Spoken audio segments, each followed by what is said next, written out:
असं मी आधीच तुमच्या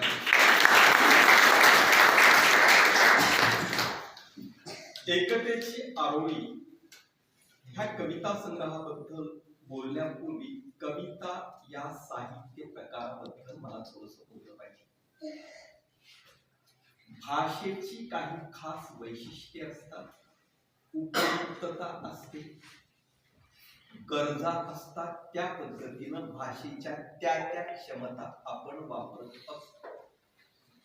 कथन करणं, सांगणं ही एक भाषेची क्षमता असते. कथन करणं हे भाषेचं वैशिष्ट्य आपण कथा, कादंबरी या दोन साहित्य प्रकारासाठी वापरत असतो, निवेदन करत. त्यानंतर संवाद हा एक भाषेच्या वैशिष्ट्याचा भाग असतो. परस्पराशी संवादच करत असतो. संवादाच्या माध्यमातून नाटक हा वाङ्मय प्रकार घडत असतो, त्यात संघर्ष असतो. मानवी जीवनातील आणखी एक महत्वाची गोष्ट असते, माणूस चिंतन करतो, विचार करतो. चिंतनशीलता, वैचारिकता, चिंतन मांडणं हे वैशिष्ट्य निबंध या वाङ्मय प्रकारामध्ये वापरलं जात असतं भाषेचं. तिथं ते गरजेचं असतं. कथन, चिंतन, निवेदन, संवाद या प्रत्येक शक्तीमधून, भाषेच्या शक्तीमधून ते साहित्य प्रकार घडत असतात. आणि हे साहित्य प्रकार तुलनेमध्ये, कवितेच्या तुलनेमध्ये सोपे असतात. गोष्ट कोणालाही सांगता येऊ शकते थोडक्या मोठ्या भाषेत, संवाद कोणालाही करता येऊ शकतो, विचार थोडक्या मोठ्या भाषेमध्ये कोणालाही मांडता येऊ शकतो. पण मानवी जीवनामध्ये अशी एक गोष्ट असते की जी संवादातूनही सांगता येत नाही, कथन करूनही सांगता येत नाही, विचार मांडूनही सांगता येत नाही. अशा प्रकारची गोष्ट माणसाला स्वतःच्या जीवनामध्ये अनुभवाला येत असते. प्रत्येकालाच ती गोष्ट अनुभवाला येत असते. पण अशा प्रकारची जी गोष्ट अनुभवाला येत असते ती नेहमीच्या वापरातील शब्दांमध्ये प्रकट करता येत नसते. म्हणजे काय, माणूस अतिरेकी टोकाचा भावनात्मक अनुभव घेतो. अनेक पात्र्यांवरती भावनात्मक अनुभव माणसाला येत असतात. भावगर्भ अनुभव, भावनांनी ओथंबलेले अनुभव, भावनांनी तुडुंब भरलेले अनुभव, तना मनावर प्रचंड मोठा परिणाम करणारे, अस्वस्थ करणारे, घायाळ करणारे, व्याकुळ करणारे असे अनेकविध पातळ्यांवरचे भावगर्भ अनुभव माणसांना येत असतात. सर्वच माणसांना येत असतात. आणि अशा प्रकारचे अनुभव नेमकेपणानं जशास तसे शब्दांमध्ये पकडण्यासाठी भाषा सापडत नसते. ज्याला माणसांना येणारे अशा प्रकारचे अति उत्कट, व्याकुळ करणारे अनुभव शब्दांमध्ये नेमकेपणानं पकडता येत असतात, त्याला उत्तम कवी होता येत असतो. ज्याला हे पकडता येत नाही त्याला उत्तम कवी होता येत नसतं. म्हणून कथा, कविता, कथा, कादंबरी, नाटक, निबंध या साऱ्या वाङ्मय प्रकारांमध्ये कविता हा वाङ्मय प्रकार अत्यंत कठीण असतो, अवघड असतो. कवीला असं वाटत असतं की रला रट लाट पला प जोडलं की कविता होते. परंतु रला रट लाट पला प जोडलेली कविता कविता नसते. ते पद्य असू शकेल, कविता नसते. कविता होण्यासाठी कवितेत काय घ्यावं लागतं? कविता होण्यासाठी कवितेमध्ये काव्यात्मकता यावी लागते. कवितेतला अनुभव हा काव्यात्मक पातळीवरचा अनुभव असतो. काव्यात्मक पातळीवरचा असतो म्हणजे कसा असतो, तर तो तरल असतो, सूक्ष्म असतो, अनामिक असतो, गुंतागुंतीचा असतो, शब्दा पलीकडचा असतो, भावगर्भ असतो, व्यामिश्र असतो. आणि तरल, सूक्ष्म, अनामिक, भावगर्भ, व्यामिश्र असे जे शब्द वापरले त्याचे सुद्धा स्पष्टीकरण करण्याची गरज आहे, परंतु ते तेवढं स्पष्टीकरण मी करत नाही. सूक्ष्म अतिसूक्ष्म पातळीवरचा अनुभव असतो. तुम्ही स्नानगृहात गेलात आणि स्नानगृहात स्नान करून बाहेर येत असताना, स्वच्छ होऊन बाहेर येत असताना अचानक तुमच्या अंगावर पाल चढाले आणि सरसर अंगावर चालले. त्यावेळी काय होईल तुम्हाला, तुमच्या तनाला, तुमच्या मनाला? त्यावेळी जे काही होतं ते जशाच तसं नाही लागतंय, ते काव्यात्मक असतं. निसर्गाकडून, समाजाकडून, इतर माणसांच्याकडून, अनेक घटकांच्याकडून माणसांना असे काव्यात्मक अनुभव येत असतात. पायात मोडलेला काटा तो सलत राहतो, त्याचं सल्लं नेमकेपणाने सांगता येत नाही. सकाळच्या प्रहरी उगून येणारं सूर्यबिंब पाहत असताना त्या सूर्यबिंबाचा आपणाला येणारा आल्हाददायक अनुभव आपणाला फार काही देऊन जात असतो, पण नेमकेपणानं आपणाला शब्दामध्ये सांगता येत नसतो. आनंदाचे, हर्षाचे, दुःखाचे असे अनेकविध पातळ्यांवरचे अनुभव उत्कट असे काव्यात्मक असे येत असतात. आणि असे काव्यात्मक अनुभव सर्वांना शब्दामध्ये पकडता येत नसतात. ते कठीण असतं. नेहमीची भाषा कमी पडत असते, म्हणून कवीला प्रतिमांची भाषा वापरावी लागते. भाषा नव्यानं घडवावी लागते आणि भाषा नव्यानं घडवत आपणाला नेमकेपणानं व्यक्त व्हावं लागतं. मुख्य भाग काय, तर कवितेमध्ये कथा नसते, संवाद नसतो, विचार, नुसताच विचार नसतो, पसरट कथन नसतं. कवितेमध्ये भावना असते आणि ती उत्कट असते. ती भावनाच त्याला टिपता आली पाहिजे. आणि म्हणून कविता विस्तृत होता कामा नये, ती विस्फुट स्वरूपाची होत असते. या गोष्टी कविता लिहिणाऱ्या माणसाला समजल्या की त्याला आपली कविता कुठे चुकते, कुठे व्यवस्थित होते हे कळत जातं. आणि आपल्या कवितेतल्या चुका कळायला लागल्या की तो कवी चांगल्या कविता लिहायला लागू शकतो. माझा विद्यार्थी नारायण खानसोळे आमच्या पीपल्स महाविद्यालयामध्ये एम ए मराठी केलंय. तेव्हा एम ए मराठी केलेल्या कवीला मला हे माहीत नाही, मला जमेल तसं मी लिहितो आहे असं म्हणण्याची परवानगी नसते. कारण आधुनिक मराठी साहित्याचा इतिहास अभ्यासलेला असतो, मध्यवीर मराठी साहित्याचा इतिहास अभ्यासलेला असतो, संत वाङ्मय, संतांची कविता आपण सगळे अभ्यासलेले असतात. आणि अगदी केशवसुतांच्या, बालकवींच्या, बारा तांबे यांच्या कवितांपासून ते आजच्या विद्रोही कवितेपर्यंतच्या सर्व कवितांचा अभ्यास केलेला असतो. मराठी कवितेनं कुठपासून 700 वर्षाची परंपरा आहे आपल्या मराठी कवितेला. 700 वर्षाच्या अभंग वाङ्मयापासून ते आजच्या विद्रोही वाङ्मयापर्यंत कितीतरी पातळीवरच्या कविता लिहिल्या गेलेल्या आहेत, कितीतरी प्रयोग झालेले आहेत. कवी अनिलांनी इथे मुक्त छंद सुरू केलेला आहे. पेरत्यावा नावाच्या कविता संग्रहाच्या माध्यमातून मुक्त छंद सुरू झालेला आहे आणि वर्तमानातली कविता प्रामुख्यानं मुक्त छंदामध्ये लिहिली जाते. आणि अलीकडचे बरेच कवी छंदामध्ये कविता लिहिणाऱ्याला ती कविता कवी समजतात बरेचदा, असं होतं. मी सहज बोलतो, कृत्रिम बंधन त्यात काहीच नाही. माझ्या मनातला खोलवरचा, मला सलणारा, अस्वस्थ करणारा जो उत्कट स्वरूपाचा भाव आहे तो मला मला नेमकेपणानं प्रकट करता आला पाहिजे, ही भूमिका त्यात असली पाहिजे. आता या भूमिकेतून नारायण खानसोळे यांना आपली कविता किती प्रमाणात लिहिता आलेली आहे. नारायण खानसोळे माझा विद्यार्थी आहे म्हणून मी नुसतंच कौतुक करणार नाही.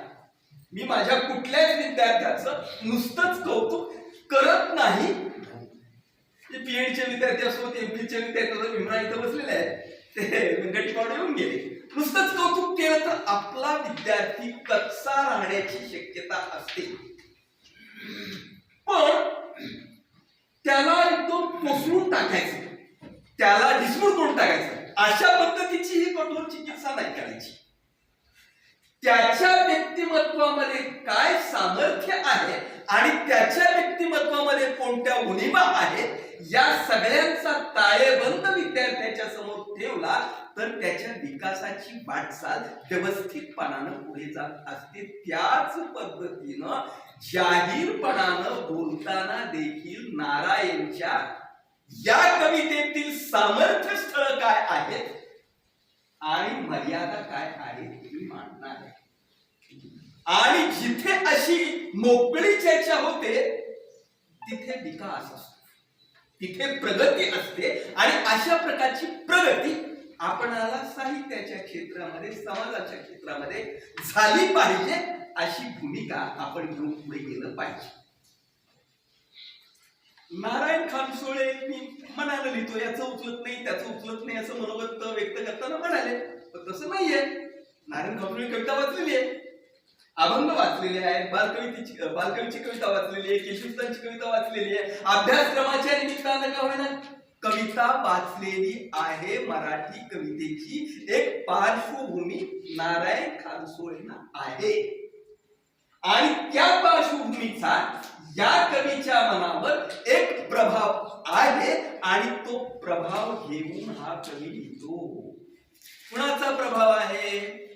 बालकवींचा प्रभाव आहे, भाराताम्यांचा प्रभाव आहे, त्या काळातले चंद्रशेखर असतील चंद्रशेखरांचा प्रभाव आहे, काही प्रमाणात रवी किरणी मंडळातल्या कवितांचा प्रभाव त्यामध्ये आपल्याला दिसतो. कारण हे कळत नकळत वाचनातून गेलेलं आहे.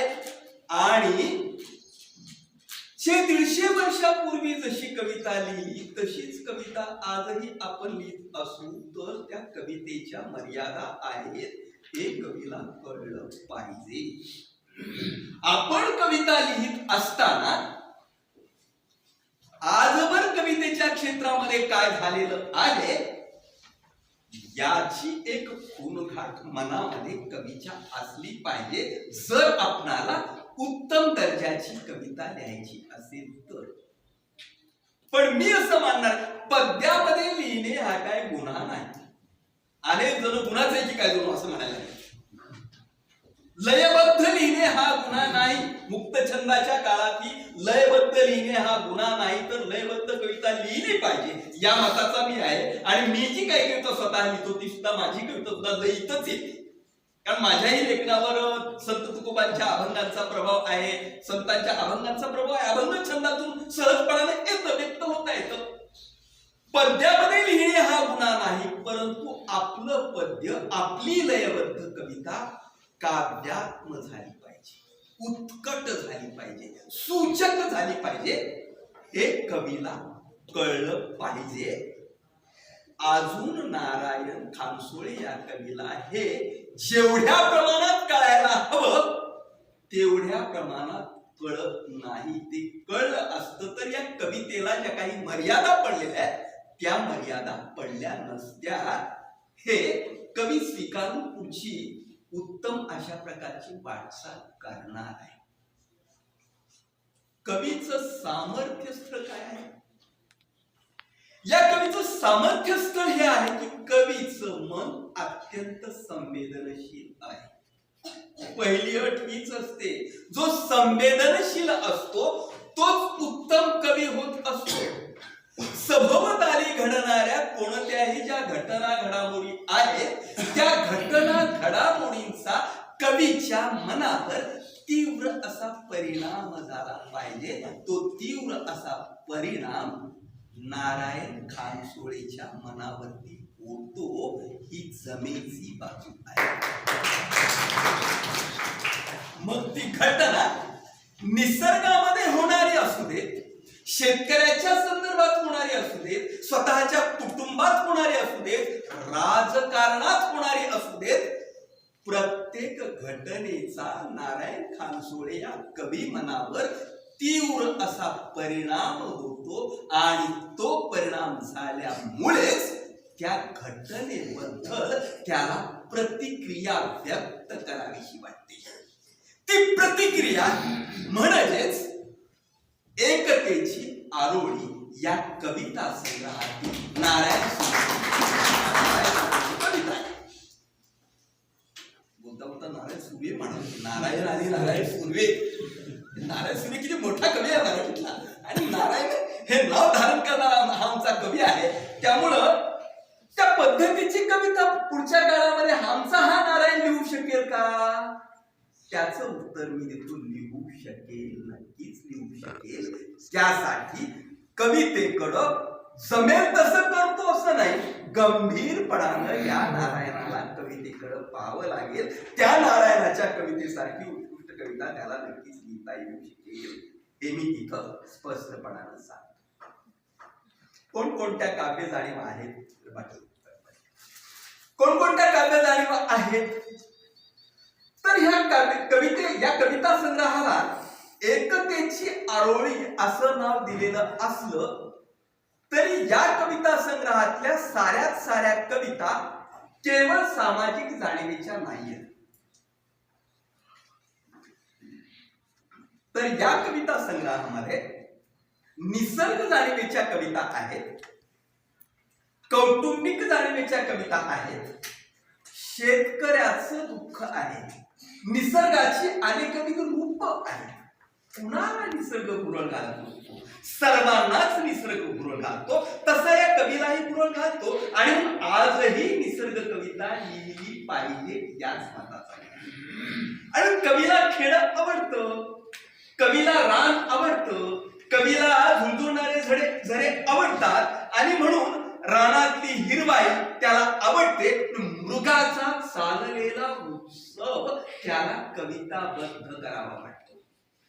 निसर्गामध्ये आपल्या कृषी संस्कृतीच्या या देशामध्ये मृग नक्षत्रामध्ये धो धो पडणारा पाऊस आणि तो पाऊस पडल्यानंतर शेतकऱ्यांचा पेरणीसाठी चाललेला मृगाचा उत्सव हा मृगोत्सव म्हणून साजरा करावा आणि तो व्यक्त करावा असं कवीला वाटतं.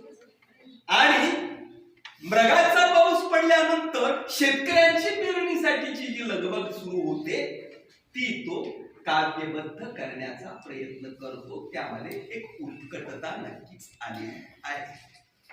निसर्गाची सुंदर रूपच कवी मानत नाही, शेतीचे संदर्भच फक्त देत नाही. शेतकरी म्हटलं की कृषी संस्कृतीचे अनेकविध संदर्भ त्यामध्ये येतातच. कृषी संस्कृतीमध्ये पोळा हा सण अत्यंत महत्वाचा आहे. पोळा या शीर्षकाची कविता कवीने लिहिलेली आहे आणि मी सुद्धा कृषी संस्कृतीला पोळा हा सण अत्यंत महत्वाचा म्हणतो. बैलाबद्दलचा कृतज्ञता भाव त्यातून व्यक्त होतो. त्याचबरोबर शेतकऱ्याचं दुःख तो मांडतो.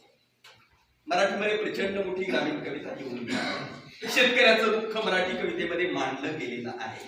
आणि ही ग्रामीण कविता केवळ वेदनेचं रडणानं गाते की काय असं वाटावं असं एकेकाळी होतं, परंतु वेदनेकडून विद्रोहाकडं ही ग्रामीण कविता येऊन गेलेली आहे. आणि काही ग्रामीण कवींनी नक्कीच शेतकऱ्याचं जे दुःख आहे, शेतकऱ्याचं होणारं शोषण आहे हे मांडलंच, परंतु शोषक घटकांच्या विरोधातला विद्रोह देखील ग्रामीण कवितेने व्यक्त केलेला आहे. किंचितसा विद्रोही सूर एका कवितेमध्ये नारायण खानसोळे सुद्धा मांडताना आपणाला दिसून येतात. त्यामध्ये तू आता तुझं रडगाणं दुःखाचं किती दिवस गात बसणार? तू सतत चालत राहतोस, चालता चालता तुझ्या पायामध्ये गाठे मोडतात, त्याचे कुरप होतात, आवताच्या माग फिरून तुझ्या पायांना पडल्या भेगा, काट्यावरती चालणं तुझं सनत दुखरी इजा, सनत दुखरी इजा. यामध्ये काव्यात्मकता आहे. पण किती दिवस किती हाकार निव्वळ तुझी करून काढी, कुणी ना वाली पाजळ युक्तीच्या तलवारी. तू आता युक्तीच्या तलवारी पाजळल्या पाहिजेत अशा प्रकारची भूमिका कवी जी सांगतो ती विद्रोहाच्या सुराकडे जाते आहे असं आपणाला म्हणता येऊ शकतं. शेतकऱ्याचं दुःख कवी मांडतो, निसर्ग अनुभव मांडतो आणि कवितेचा माझ्यासारखा अभ्यासक कविता पाहत असतो. ती कविता कुठे होते, उत्कट कुठे होते त्या जागाच आपण शोधत असतो. आणि या जागा आपण जेव्हा शोधत जातो तेव्हा या कवितेमध्ये उत्कटतेच्या जागा नक्कीच काही सापडलेल्या आहेत. त्यामध्ये एक कविता ताईच्या संदर्भातली आहे. त्या ताईच्या संदर्भातली कविता वाडेवाले सरांनी तिचा उल्लेख केला. अत्यंत उत्कट झालेली कविता आहे. ताईच्या जाण्यानं कवी मनाला झालेलं दुःख आणि ताईची असलेली मायेची पाखड कशी होती आणि तिनं सासरी गेल्यावर तिच्या मायेच्या पाझरामुळं सासरचा कोरडा आड देखील कसा पाझरला या ज्या भावना कवीने व्यक्त केलेल्या आहेत त्या भावना अत्यंत उत्कट झालेल्या आहेत. आईबद्दलची एक कविता लिहिली आहे, लेकीबद्दलची कविता लिहिली आहे. या देखील भावना उत्कट पद्धतीनं प्रकट झालेल्या आपणाला येतात. हा या कविता संग्रहातला एक महत्वपूर्ण अशा प्रकारचा भाग आहे. आणि दुसरा महत्वपूर्ण भाग असा आहे की हा कवी सामाजिक जाणीवा देखील प्रगल्भपणानं व्यक्त करतो आहे. एका पठडीमध्ये या कवितेच्या जाणीवेला आपल्याला ठेवता येत नाही, तर सर्वस्पर्शी पद्धतीनं विचार करतो आणि साहित्यिकाच्या संदर्भामध्ये ज्या पद्धतीनं विचार करायला हवा, सगळ्याच साहित्यिकांनी ज्या पद्धतीनं विचार करायला हवा आणि साहित्य क्षेत्रामध्ये काम करायला हवं त्या पद्धतीची मानसिकता नारायण खानसोळे या कवीची नक्कीच बनलेली आहे आणि ती माझ्यासाठी अत्यंत स्वागतार्ह गोष्ट आहे. साहित्यिकानं कवीनं अमक्या समूहाचा तमक्या समूहाचा फक्त राहायचं नसतं.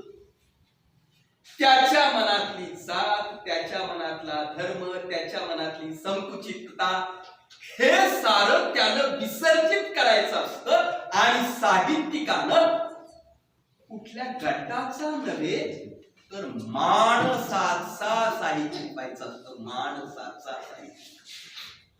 आणि आपल्या देशामधल्या साहित्यिकांना केवळ फक्त माणसाचा साहित्यिक होता येत नाही, अजूनही होता येत नाही, फार कठीण आहे. कारण आमच्या भोवतीचं जे पर्यावरण आहे परंपरेनं मांडलेलं ते पर्यावरण आम्हाला माणूसच राहू देत नाहीये. आमच्या सभोवतालचं जे पर्यावरण आहे ते पर्यावरण आम्हाला कुठल्या तरी जातीच्या बेटावर जन्माला घालतो. आमच्या मनाच्या भोवती जातीची, धर्माची, भाषेची कठोर अशा प्रकारची कुंपण उभी करतं आणि त्या कुंपणाच्या आतलं जग म्हणजेच माझं जग आणि त्या कुंपणाच्या बाहेरचं जग म्हणजे जो परक्या देशाचं जग, शत्रू राष्ट्राचं जग. अशा पद्धतीचे कुठले तरी भेदाभेदाचे, फोडाफोडीचे विषाणू नकळतपणानं आमच्या मनामध्ये इथलं जात व्यवस्थेचं विषाक्त पर्यावरण पेरत असतं. आणि त्यामुळं यांचंच दुःख मला महत्वाचं वाटतं, त्यांचं महत्वाचं वाटत नाही असं लेखकाच्या संदर्भात, कवींच्या संदर्भात घडतं. आणि असं घडत असल्यामुळे तर आपल्याकडे वेगवेगळे प्रवाह झाले. नाहीतर दलित साहित्य आणि ग्रामीण साहित्य वेगळे प्रवाह असण्याची काय गरज आहे?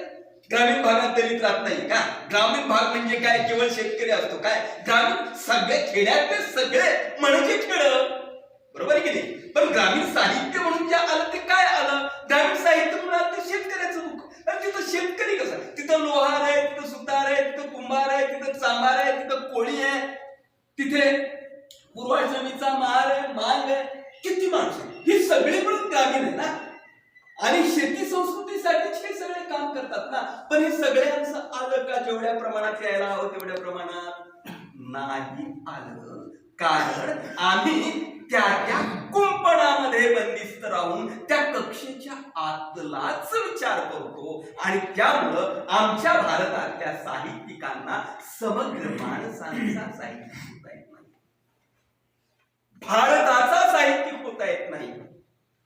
मला याचा अभिमान आहे की माझा हा विद्यार्थी भारतीय मी आहे हे त्याला महत्वाचं वाटतं. प्रथमतः मी भारतीय आहे असं वाटतं. आणि आपल्या देशातल्या माणसांना मी प्रथमतः भारतीय आहे आणि शेवटीही भारतीयच आहे हा भाव जेव्हा सगळ्या माणसांच्या मनामध्ये निर्माण होईल तेव्हा आपण एक प्रगल्भ एकजीव अशा प्रकारचं राष्ट्र म्हणून घेण्याला पात्र करणार आहोत.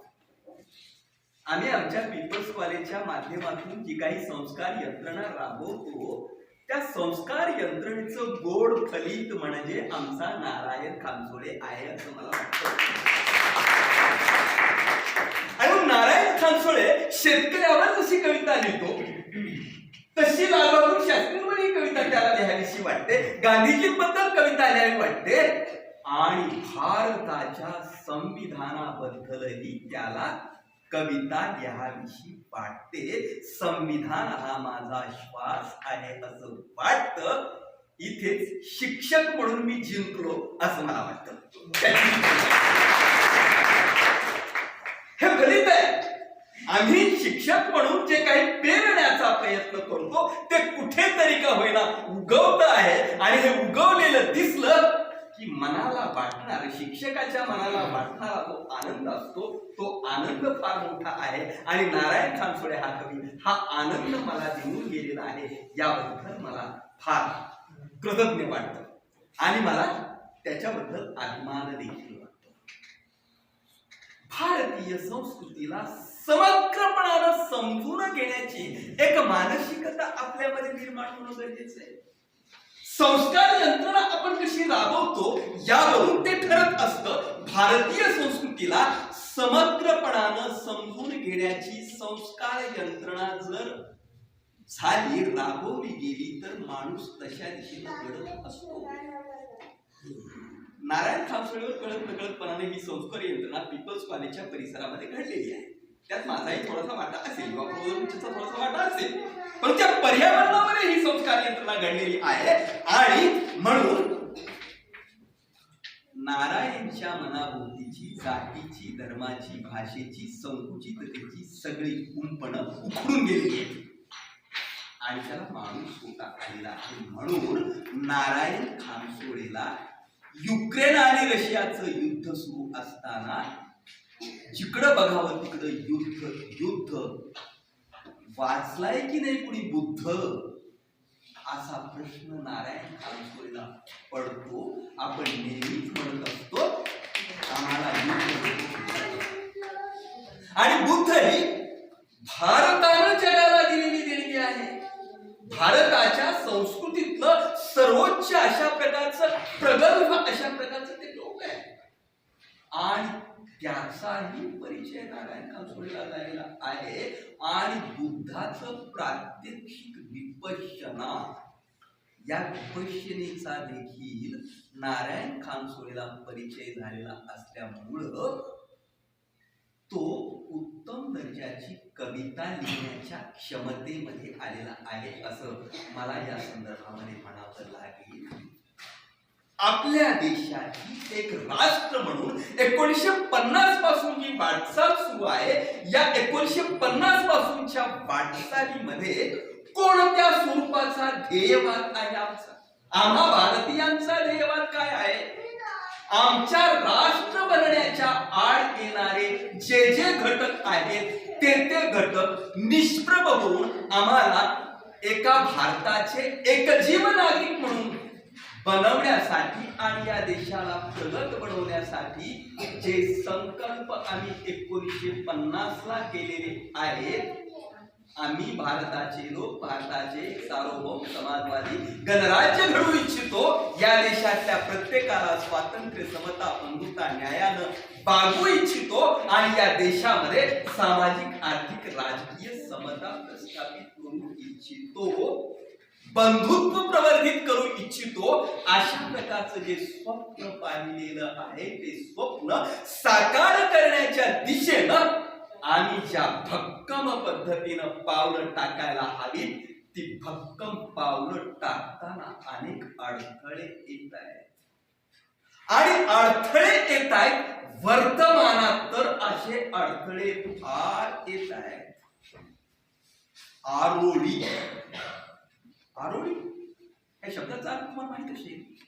आरोळी प्रचंड मोठ्या आवाजात दिलेली हाक, तेव्हा हाक देतो माणूस, प्रचंड मोठं संकट येतो, फार मोठं संकट आलं रे, धावा धावा, मदतीला धावा, असं म्हणून मोठ्यानं आरोळी माणूस देतो।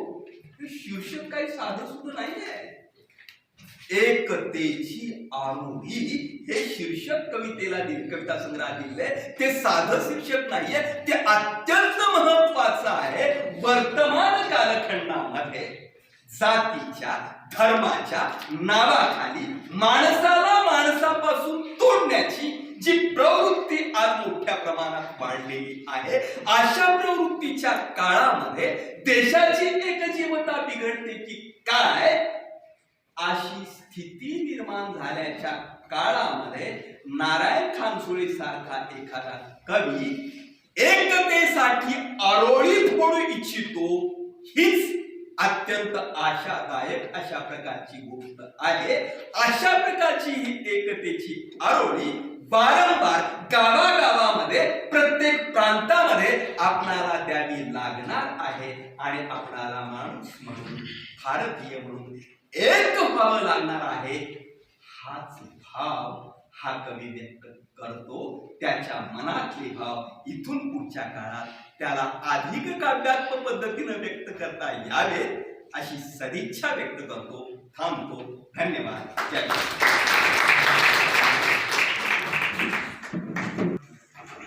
आदरणीय अनंतराव यांच्या वाणीने आपण मंत्रमुग्ध झालेला आहे। एक मान्यवर व्यक्ती अजून येणार होते, पूर्वी मी माझ्या गुरुविषयी 2 शब्द सांगणार आहे। आदरणीय अनंतराव सर हे माझे PhD चे मार्गदर्शक आहेत। मी प्राथमिक शिक्षक असताना मला महाराष्ट्रातल्या 15 गाईड लोकांनी नाकारलं की प्राथमिक शिक्षक हा PhD करू शकत नाही, त्याची लायकी नसते, तो कुठल्या महाविद्यालयामध्ये गेलेला नसतो। मी महाराष्ट्रातल्या 15 गाईड लोकांची यादी माझ्याकडे आहे, त्यांच्या बुटासहित मी पाय उठले। माझी कसली परीक्षा घ्या सर, मला PhD करायचं आहे, मला मार्गदर्शक म्हणून तुम्ही मला विद्यार्थी म्हणून घ्याल, तर त्या सर्वच लोकांनी मला नाकारलेलं आहे आणि 16वा माणूस म्हणून हे माझे गुरु आहेत। आणि अशा इतक्या विद्वान माणसाच्या मार्गदर्शनाखाली मी 600 पानाचा थेसिस, लक्ष्मण माने यांच्या साहित्याचा चिकित्सक अभ्यास हा विषय घेऊन स्वामी रामानंद तीर्थ मराठवाडा विद्यापीठामध्ये डॉक्टरेट झालेलो आहे। हे माझे गुरु। मला अनेक लोक म्हणायचे जे PhD चे गाईड कोण आहेत, अरे बाबा ते साखरेची साल काढणारा माणूस आहे, त्याच्याकडे कसं PhD होईल। आणि कित्येक माझ्या समोर विद्यार्थ्यांनी ऍप्लिकेशन केलं, डॉक्टर अनंतराव गाईड जर मिळाले असतील तर आम्हाला कुठून मिळाले। मी आत्मविश्वासपूर्वक सांगतो, राऊत सरांकडे जो डॉक्टरेट होईल तो खणखणीत असं नाणं असतं। भारतातल्या, महाराष्ट्रातल्याच नव्हे तर भारतातल्या कुठल्याही विद्यापीठामध्ये तो प्रबंध फेका, तो दर्जेदार असेल। मला अभिमान वाटतो की माझ्या गुरूंच्या हाताखाली मी डॉक्टरेट झालेलो आहे। माझा biodata HSC DED, BA BEd, MA, SET, NET, PhD आणि आता LLB। माझं नाव ॲडव्होकेट डॉक्टर भीमराव तलवाडे आहे आणि ह्या नावामध्ये, ह्या पदव्यांमध्ये माझ्या गुरुजींचा सिंहाचा वाटा आहे। माणूस फक्त प्रेरणा कशी घेतो आणि ती घेता आली पाहिजे. सगळ्यांच्या जीवनामध्ये प्रसंग घडतात. माझ्या गुरुजींकडे जेव्हा मी पीएचडी करायला रजिस्ट्रेशन केलं तेव्हा गुरुजींचा मला इतका राग आला. 100 पेज मी चिंतन करून लिहायचो आणि गुरुजी तपासताना सगळे 50-60 पेज कॅन्सल करायचे. मला अत्यंत राग आला आणि सगळं गठोडं बांधून मी असं ठेवून दिलं. आता नाही करायचं सरांकडे पीएचडी, नको मला डॉक्टर व्हायचं. सरांचा एकदा मला फोन आला, असं बसलो होतो की भीमराव तुझ्या बदलीचं काहीतरी बघू रे आणि तू ये नांदेडला. मी मुलं इतका कडक माणूस आज एवढा प्रेमानं कसं काय बोलत आहे. सरांच्या सुहृदयी व्यक्तिमत्वाची मला ओळख झाली आणि परत ते मी काढलं आणि मला वाटलं की आता सरांकडे आता शिकलं पाहिजे. सर दिसायला असे आहेत परंतु मनाने इतके मृदू आहेत, एवढे गोड आहेत, एवढे छान स्वभावाचे आहेत. मी त्यांच्या हाताखाली 6 वर्ष काढलेली आहेत.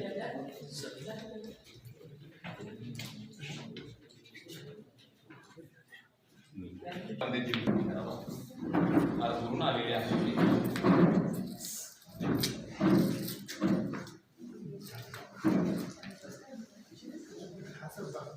विविध प्रकारचे लेखन साहित्य पुस्तके लिहिणाऱ्या लेखकाला पुरस्कार मिळाल्याचे आपण पाहिले ऐकले. मात्र एखाद्या वाचकाला साहित्य पुरस्कार जाहीर होणं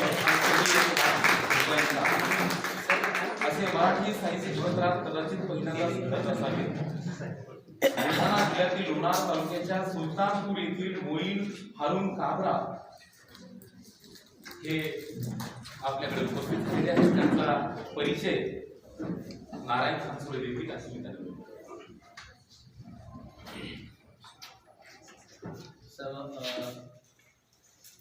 या ठिकाणी उशिरा आलेले असे आजचे नियोजित प्रमुख उपस्थिती असलेले मोईन काबरा यांचा मी या ठिकाणी स्वागत करतो.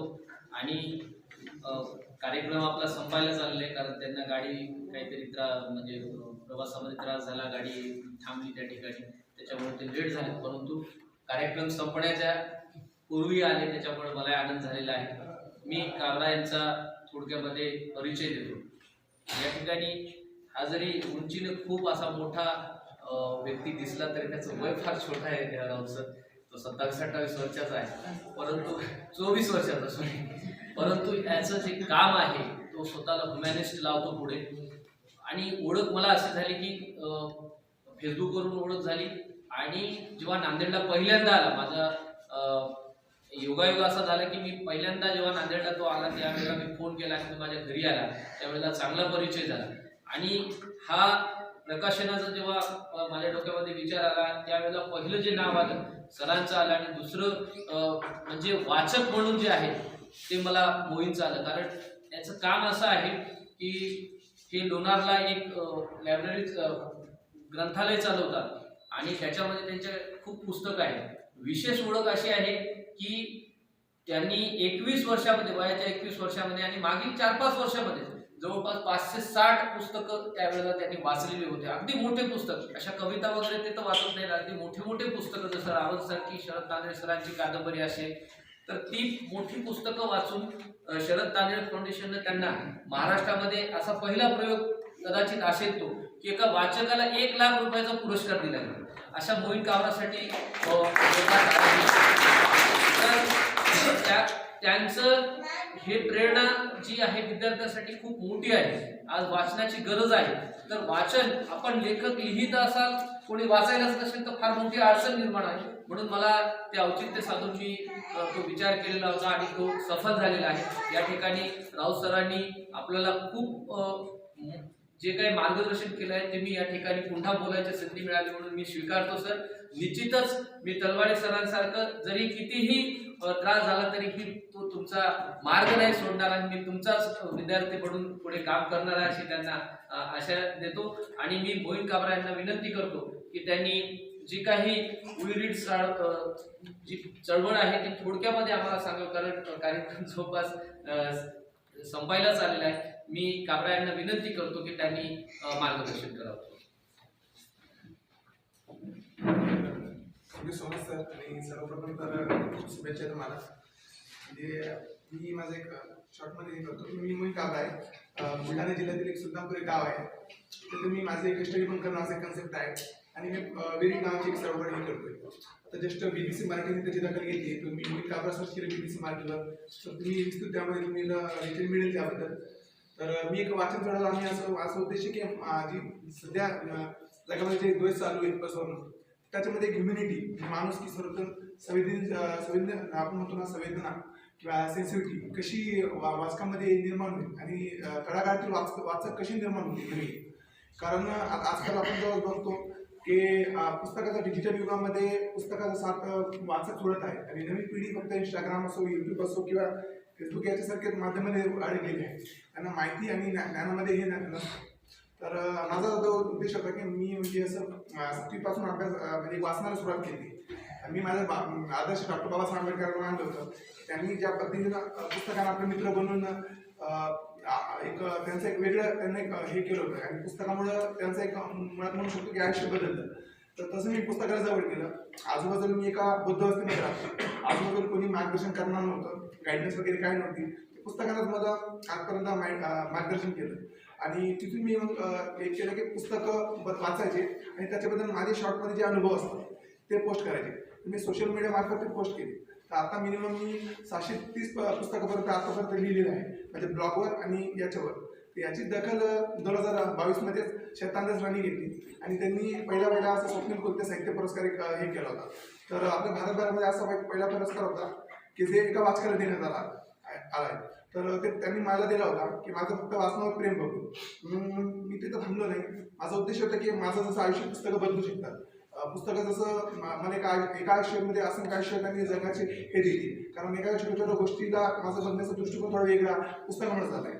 तर माझा उद्देश होता की आपण सुद्धा इतर जे आपल्यासारखी मोहीम असतील तळागाळामध्ये खूप आहेत ग्रामीण भागात असतील की त्यांच्यापर्यंत पुस्तकं पोहोचली पाहिजे आणि त्यांना फक्त पुस्तकं पोहोचायची नाही तर त्यांना वाचायला प्रोट करायचं.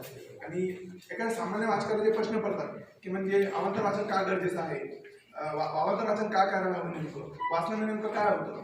तर अशा काही बेसिक प्रश्नाची उत्तर आम्ही द्यायचा प्रयत्न करतो विरीड मार्फत. तर आम्ही विरीड कन्सेप्ट अशी आहे की त्यामार्फत आम्ही सवलतीमध्ये म्हणजे एकदम डायरेक्ट पब्लिशिंग करून पुस्तकं ह्यूज डिस्काउंटमध्ये बोलवायचे आणि ते विदाउट नफा तोटा मार्जिनमध्ये पोस्टर्स म्हणजे विदाउट शिपिंग चार्जेस आणि एकदम सवलतीमध्ये ते घरपोच पुस्तकं पाठवायचे. प्रत्येक पुस्तकासोबत एक लेटर पाठवायचं. त्या पॅम्पलेटमध्ये वाचनाचे फायदे असतात आणि तुम्हाला जी एक कन्सेप्ट असेल म्हणजे तुम्हाला वाचनाचे काही प्रश्न असतील तर तुम्ही आम्हाला विचारू शकता. त्याच्यासोबत मी एक म्हणजे डॉक्टर ह्युमनिस्ट एक नावाची कन्सेप्ट देतो विरीड मार्फतच. त्याचा उद्देश असा आहे की जसं आज जरी आपली लोकसंख्या वाढत असली बट गर्दीत राहून माणूस एकटा पडत चाललाय की तुम्हाला म्हणजे तुम्हाला फेसबुकवर 5,000 मित्र असतात पण तरी बोलायला तुम्हाला कोणी नसतं, जेव्हा भाषा कोणी मित्र नसतं. तर मी एक कन्सेप्ट चालवली की तुम्हाला कोणी नसेल बोलायला, माझ्यासारखे मित्र असतील मैत्रिणी असतील तुम्ही मला कॉल करा आणि ते आपल्या पद्धतीने कन्झर्वेशन होईल तुम्ही मला शेअर करा. तर असंख्य त्याला एक प्रतिसाद मिळाला. ते मला दर रविवारी कॉल्स वगैरे येतात. तर ते कॉल्सवर मी त्यांना सांगतोय की मी जे वाचलेले आहे कारण मी माझा थोडा सायकोलॉजीवर मी बऱ्यापैकी वाचलेला आहे. एक वॉर्डन जे आहे रिझल्ट तुम्ही ऐकलेला असेल तर मी त्यांना माझे गुरु मानतोय. तर वॉर्डन वाचलं नसेल आपण तर मी नक्की रिकमेंड करेल की वॉर्डन तुम्ही वाचावं. तर त्याच्या मार्फत एक निसर्ग सानिध्यात जाऊन आपण निसर्गाकडे बघण्याचा आपला एक दृष्टिकोन आहे वॉर्डन बदलते. तर मी असंख्य पुस्तकं त्यांना स्वतः असताना टार्गेट देतोय की मिनिमम तुम्ही 15 दिवसाच्या 15 किंवा 1 महिन्यानंतर पुस्तक वाचा कमीत कमी आणि मला कॉल करा. तर याच्या मार्फत असं होतं, याच्या इम्पॅक्ट असा होतोय की मी ज्यांना टार्गेट देतोय तर पुस्तक ते वाचताय आणि वाचून मला मग परत कॉल करून ते मला सांगतं की या पुस्तकातून मला हे करतोय आणि म्हणजे वाचण्याची सवय कशी लावायची. तर आम्ही टार्गेट देतो की तुम्ही मिनिमम रोज कमीत कमी 5 पेजेस वाचा, 21 दिवस सलग वाचा, 21 दिवसानंतर तुम्हाला वाचण्याची सवय लागेल. आणि म्हणजे बेसिक कोणती पुस्तक आहे म्हणजे आम्ही एक आमची स्वतःची लिस्ट बनवली. तुम्हाला छत्रपती शिवरायाबद्दल वाचायचं असेल तर बेसिकपासून ॲडव्हान्सपर्यंत काय वाचू शकता. एखादी तुम्हाला आदिवासीबद्दल इन्फॉर्मेशन हवी असेल बेसिकपासून तर बेसिकपासून ॲडव्हान्सपर्यंत तुम्ही काय वाचू शकता. असे छोटे मोठे म्हणजे वाचण्याची सुरुवात करण्यापासून त्या ॲडव्हान्सपर्यंत तुम्ही काय वाचायला पाहिजे या रिलेटेड आम्ही काम करतोय. तर त्याची दखल पूर्ण महाराष्ट्रामध्ये घेण्यात येईल. मी बुद्ध वस्तीमध्ये मी माझा स्वतःचा एक स्टडी पण करणं असं एक प्लॅटफॉर्म क्रिएट केलेलं आहे की त्याच्यामध्ये आता चांगले लेखक येऊन गेले. आता जस्ट प्रकाश वाडे सर त्यांची प्रतिचंद्र कादंबरी उभारलेली आहे ते येऊन गेले. राजा गावकर सर येऊन गेले. त्यांना आता महाराष्ट्र म्हणजे साहित्य अकादमीचा पुरस्कार मिळाला होता मागं. आता शेतबरकर सर सुद्धा येणार आहेत जे पुराचे लेखक आहेत. तर आता डिटेलमध्ये काय मला सांगू वाटत नाही. मला वाटतं की तुम्ही BBC वर माझी एक डॉक्युमेंटरी आहे, शॉर्ट 4 ते 5 मिनिटाची डॉक्युमेंटरी आहे, त्यामध्ये तुम्हाला ते माझे डिटेल मिळेल. थँक्यू सो मच सर, आणि मी संधी दिल्याबद्दल थँक्यू सो मच.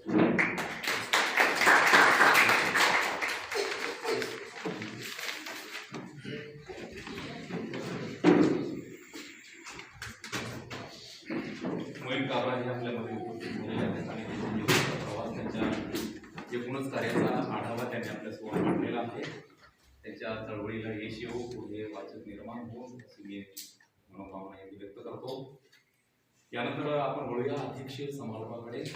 विद्यार्थीप्रिय शिस्तप्रिय प्राचार्य डॉक्टर आर्यन जाधव सर यांना मी अध्यक्षीय समारोपाकरिता निमंत्रित करीत आहे. आदरणीय प्राचार्य डॉक्टर जाधव सर यांनी आपले विचार व्यक्त करावे. तत्पूर्वी त्यांचा थोडासा परिचय. स्वामी रामानंद तीर्थ मराठवाडा विद्यापीठाच्या हिंदी अभ्यास मंडळाचे ते अध्यक्ष राहिलेले आहेत. त्यांनी विद्यापीठाच्या विविध कमिट्यांवर अतिशय कार्यतत्पर कार्य केलेलं आहे. असे जाधव सर आपल्यापुढे आपले विचार व्यक्त करतील. आदरणीय जाधव सर.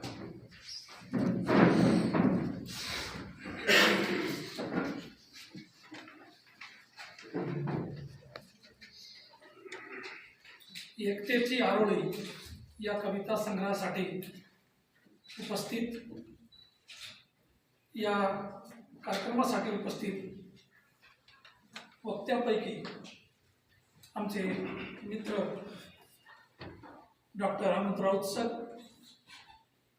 प्रसिद्ध कवी शंकर वाडीवाले सर, आत्ताच ज्यांनी या कार्यक्रमासाठी आपली उपस्थिती लावली ते मोहीन काबरा सर, आणि ज्यांच्यासाठी आपण सर्व या ठिकाणी उपस्थित आलात आणि ज्यांचं पुस्तकाचं प्रकाशन या ठिकाणी सगळ्या पाहुण्यांच्या वतीनं झालं असे कवी नारायण अर्जुनराव खानसोळे, आणि आपण सर्व विविध भागातून आलेला त्यांच्यावर प्रेम करण्यासाठी आणि त्यांना जाणून घेण्यासाठी आणि त्यांनी जे काही लिहिलं त्या लिहिण्याला एक चांगली पक्की पावती देण्यासाठी एका कवीची आपण या ठिकाणी आलात.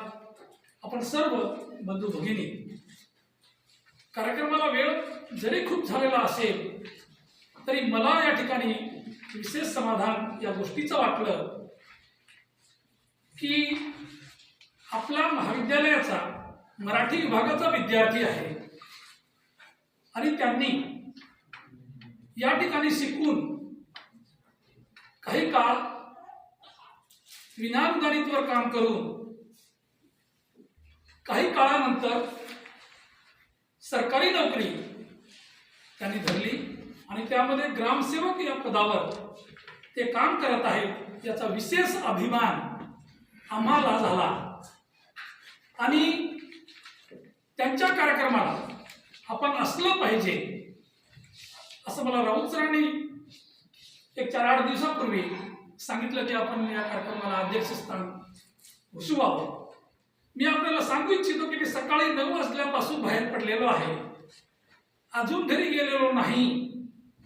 पण आपला एक विद्यार्थी आपल्या महाविद्यालयातला नोकरी करत करत कवी मन जोपासतो, एक छोटा कविता संग्रह त्याचा येतोय, त्याचा प्रकाशनाला आपण थांबलं पाहिजे ही माझी सुद्धा भावना झाली आणि मी या ठिकाणी उपस्थित आहे.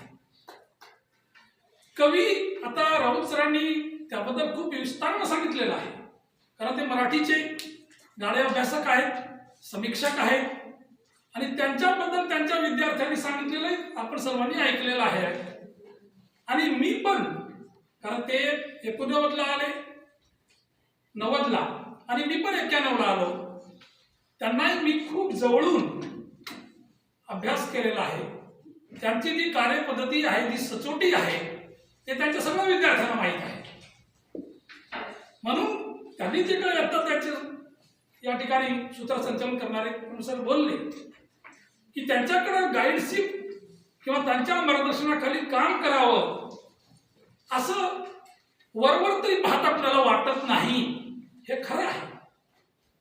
हे खरं आहे, तरी सुद्धा जे लोक त्यांच्या मार्गदर्शनासाठी काम केला, त्यांच्या हाताखाली आपण शिकले, ते कुठेही जावं समाजामध्ये ते ताट मानेने जगणारेच म्हणून ओळखल्या जातात.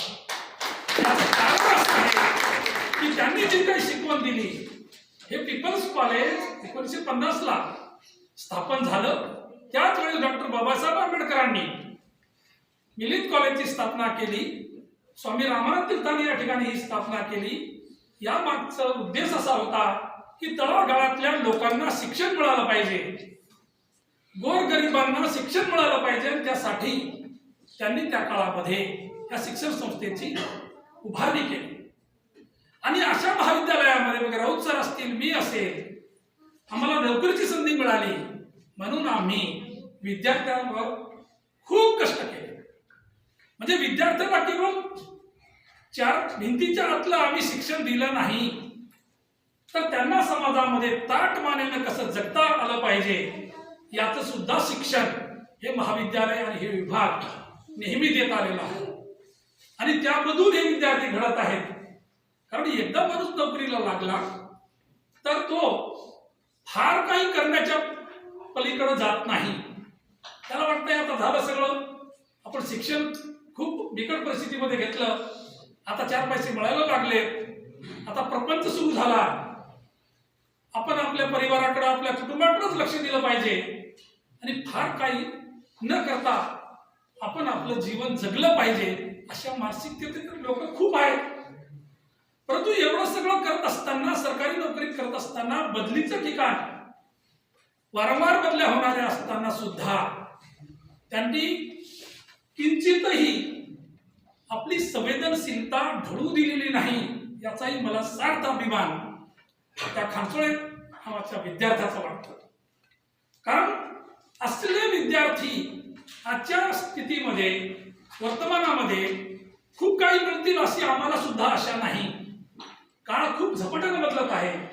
आता मोहीम सरांचंही मला खूप कौतुक करावं असं वाटतं की 24 वर्षाचं वय म्हणजे शिक्षण घेण्याचं वय आहे.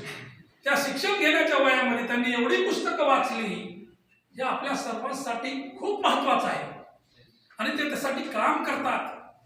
विद्यार्थ्यांना वाचन करावं, समाजानं पुस्तकं वाचावी, कारण जो कोणी पुस्तक वाचला तोच आजच्या काळापर्यंत टिकलेला आहे आणि तो मोठा झालेला आहे, कर्तृत्वाला मोठा झालेला आहे.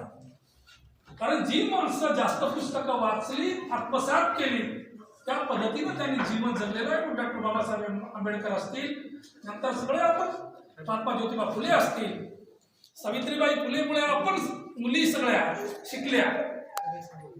आणि ह्या सगळ्या गोष्टी जर आपल्याला करावायच्या असेल तर आपल्याला वाचलं पाहिजे, लिहिलं पाहिजे. कारण जर कोणी लिहिणार नसेल तर आपण काय वाचणार. आणि खूप काही वाचन करण्यावर आजच्या विद्यार्थ्यांचा भर नाही. कारण आज मोबाईलचा जमाना आहे, इंटरनेटचा आहे, खूप काही माहिती आपल्याला मिळते घर बसल्या. पुस्तकं मिळतात. त्या काळामध्ये पुस्तकं मिळत नव्हती. कारण जो कोणी पीएचडीचा विद्यार्थी पीएचडीचं काम करत असेल त्याला अगोदर, मला असं वाटतं की राऊत सर सुद्धा हे सुचवत असतील की अगोदर पुस्तकं, आपल्याला ज्या काही विषयाचं काम करायचं आहे त्या विषयावर कोणी कोणी पुस्तके लिहिली ती सगळी पुस्तकं वाचा. तिसरी पुस्तकं इथं नसतील तर मागून घ्या. आणि पीपल्स कॉलेजचं ग्रंथालय तसं समृद्ध ग्रंथालय आहे की जे पुस्तकं आजूबाजूला कुठेही मिळणार नाही ती पुस्तकं पीपल्स कॉलेजच्या ग्रंथालयात मिळतात. हा सुद्धा विश्वास विद्यार्थ्यांमध्ये आहे, जनमानसामध्ये आहे. म्हणून एक चांगलं काम त्यांच्या हातून झालं आणि त्यांच्या विद्यार्थ्याला त्यांचा कार्यक्रम घ्यावा असं वाटलं. कारण राहुल सर म्हणत होते, मी अगोदर त्यांना विचारलं की ते कुठं काम करतात, शैक्षणिक क्षेत्रात करतात की काय, कुठं प्राध्यापक आहे. नाही म्हणे ते सरकारी नोकरी करतात आणि ग्रामसेवक आहे. परंतु त्यांना पुस्तक जे काही त्यांनी लिहिलं त्याचं प्रकाशन आपल्याकडे करायचं आहे आणि त्यांची ही इच्छा आहे. म्हणजे शिक्षक तो खरा असतो की जो आपल्या विद्यार्थ्यांप्रती त्याची जी काही भावना असते, विद्यार्थ्यांचं सुख दुःख जे काय असेल त्यामध्ये रमणारा जो शिक्षक आहे तो खरा शिक्षक. नाही तर आपल्याला पगार मिळतो, आपल्याला एक पिरियड घ्यायचा असतो, आणि जायचं असतं. परंतु त्यानं समाज घडत नाही आणि देशही घडत नाही. तर आपल्यासारखी मंडळी अशा पद्धतीनं विद्यार्थ्यांना घडवतात आणि त्या घडवणाऱ्या विद्यार्थी सुद्धा त्याच चौकटीत चालतो.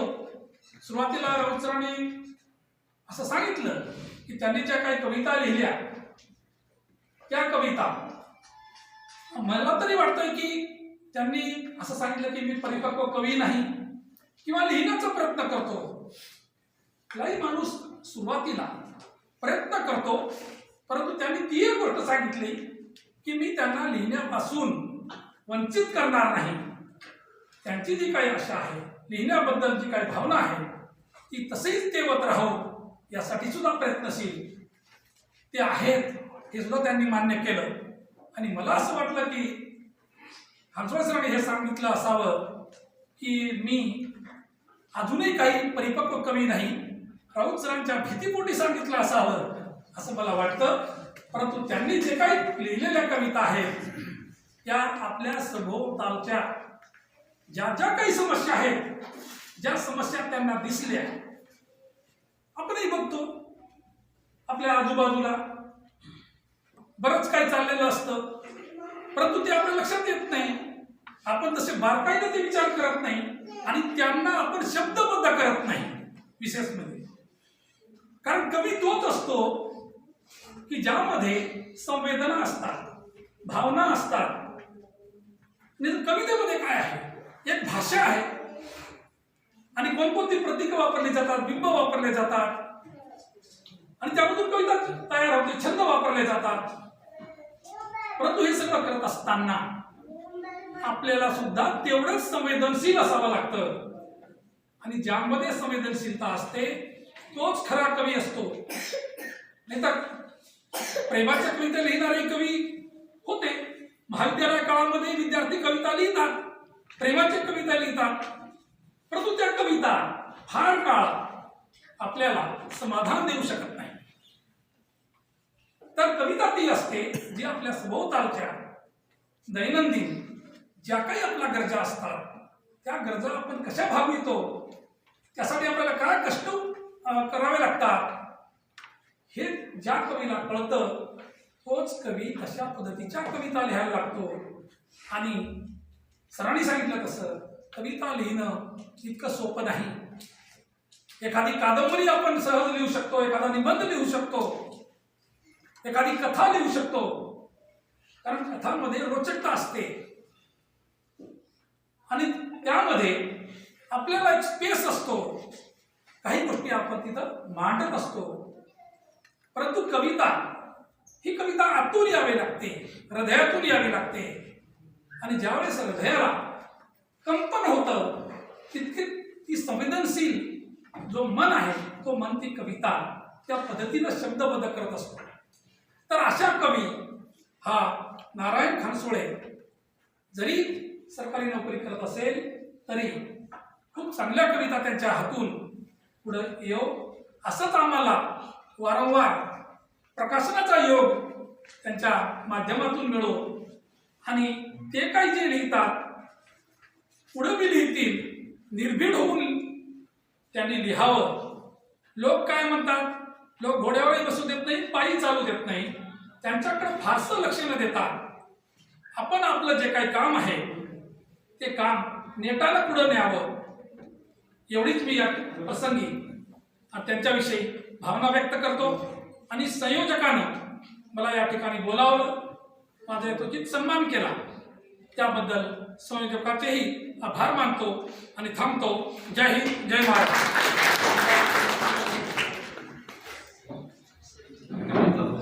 आपण अत्यंत समर्पकाच्या शब्दामध्ये कवीचं आणि त्या अभिसंधानाचं कौतुक केलेलं आहे.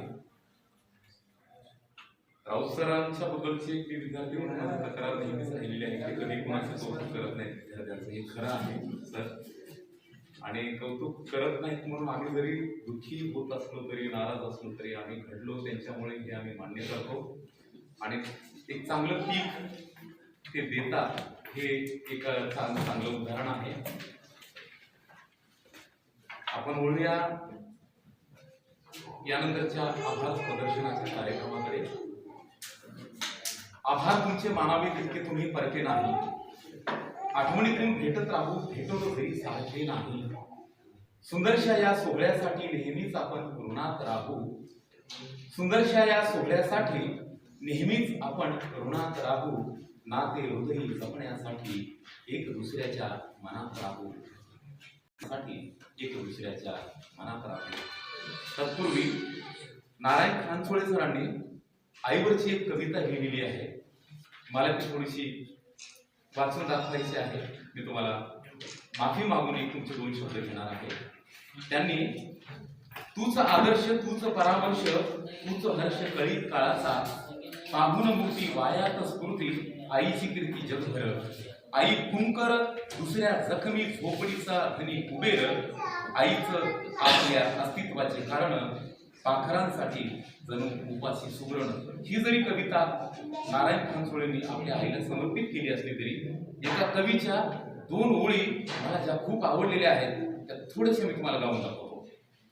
आई तुझ्या मूर्तीवाणी या जगात मूर्ती नाही, अनमोल जन्म दिला गाई तुझे उपकार फिटणार नाही, अनमोल जन्म दिला गाई तुझे उपकार फिटणार नाही. हाडाचे ग काढ करून रक्ताचे केले पाणी, तुझ्यासारखे कष्ट गाई केले नाही कोणी. हाडाचे ग काढ करून रक्ताचे केले पाणी, तुझ्यासारखे कष्ट गाई केले नाही कोणी. तुझ्या या कष्टाची आई तुझ्या गया कष्टाची सर कुणाला आलीच नाही, अनमोल जन्म दिला गाई तुझे उपकार फिटणार नाही, अनमोल जन्म दिला गाई तुझे उपकार फिटणार नाही. धन्यवाद. मी निमंत्रित करतो आभार प्रदर्शनासाठी ज्ञानेश्वर